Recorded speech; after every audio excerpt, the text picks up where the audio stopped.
Radhe Radhe. Story time फिर से आपके सामने प्रस्तुत है जानकारियों के एक नए सफर पर। चलिए सफर की शुरुआत एक सुविचार से करते हैं। अजीब सी आहट और गजब की फितरत है मेरी, मोहब्बत हो कि नफरत बहुत शिद्दत से करता हूँ। दोस्तों, आज हम बात कर रहे हैं हर कार्य को दिल से करने वाले और दोस्ती हो या दुश्मनी दोनों को शिद्दत से निभाने वाले जो पहले कांग्रेसी और अब बीजेपी नेता हैं। आप समझ ही गए होंगे कि वो कौन है।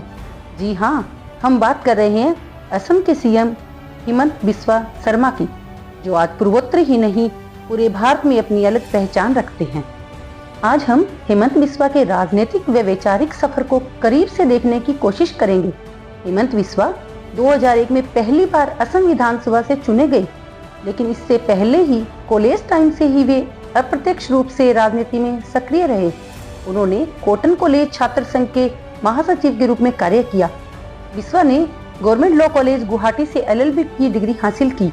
आपको जानकर हैरानी होगी कि हेमंत बिस्वा राजनेता बनने से पहले 1996 से 2001 तक गुवाहाटी हाई कोर्ट में प्रैक्टिस करते थे।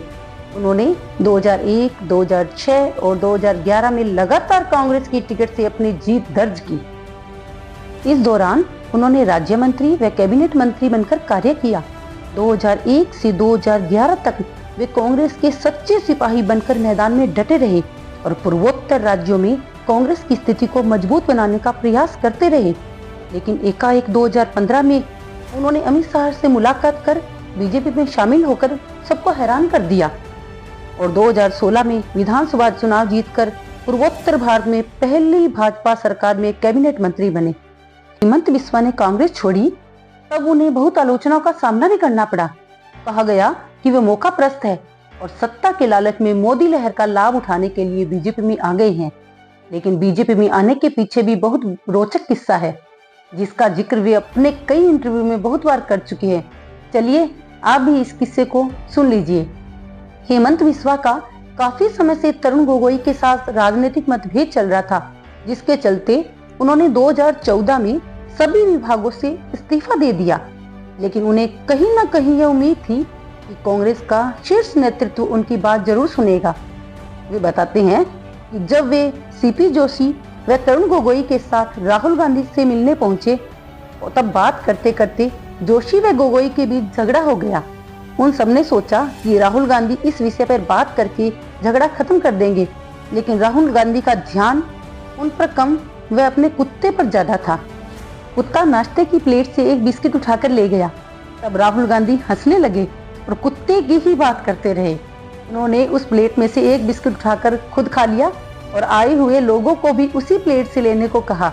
हेमंत बिस्वा बताते हैं कि उन्हें बहुत हैरानी हुई कि जो व्यक्ति देश चलाएगा उसकी ऐसी हरकत। उन्होंने उसी समय पार्टी छोड़ने का निर्णय कर लिया और राहुल गांधी को धन्यवाद देते हुए कहा कि आपने मुझे इतना काम करने का मौका दिया, लेकिन अब कांग्रेस के साथ रहना असंभव है। और इस घटना के बाद हिमंत बिस्वा ने कांग्रेस से किनारा कर लिया और बीजेपी ज्वाइन कर ली और इसका असर 2016 के विधानसभा चुनाव में जबरदस्त हुआ। कांग्रेस के हिस्से आई हार और बीजेपी की बनी सरकार। 2014 से पहले ऐसी धारणा थी कि असम और उत्तर पूर्वी राज्य भारत का हिस्सा नहीं है, लेकिन 2014 के बाद से इसमें बदलाव आया और आज ये राज्य देश के निर्माण में अहम भूमिका निभा रहे हैं। असम के सीएम अपने बयानों से हमेशा ही चर्चा में रहते हैं और वे राहुल गांधी पर कटाक्ष करने का कोई भी मौका नहीं छोड़ते। एक बार तो उन्होंने राहुल गांधी की भारत जोड़ो यात्रा के दौरान लंबी दाढ़ी वाले लुक पर भी कटाक्ष करते हुए कहा कि कांग्रेस नेता राहुल गांधी सद्दाम हुसैन की तरह दिखते हैं और यह बेहतर होता कि वह सरदार पटेल, जवाहरलाल नेहरू या महात्मा गांधी की तरह अपना लुक करते। जब उनसे इस बारे में पूछा गया तो उन्होंने अपने ही अंदाज में बड़ी सरलता से कहा कि मैंने तो सिर्फ यही कहा कि वे सद्दाम हुसैन की तरह दिखते हैं और वो ऐसे दिखते हैं तो कहने में गलत क्या है। असम सीएम केवल राहुल गांधी पर ही नहीं बल्कि वामपंथियों पर भी कड़ा प्रहार करते रहे हैं।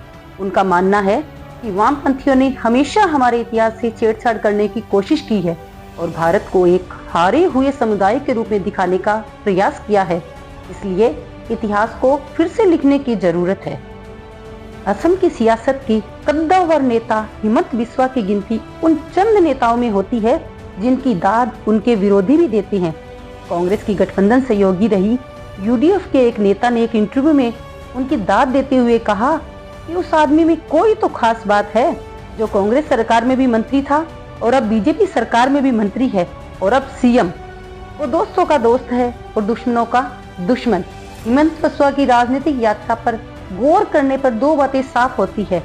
पहली ये कि वो कांग्रेस और राहुल गांधी को पूरी तरह छोड़ चुकी हैं और उन पर निशाना साधने का कोई मौका नहीं चूकते।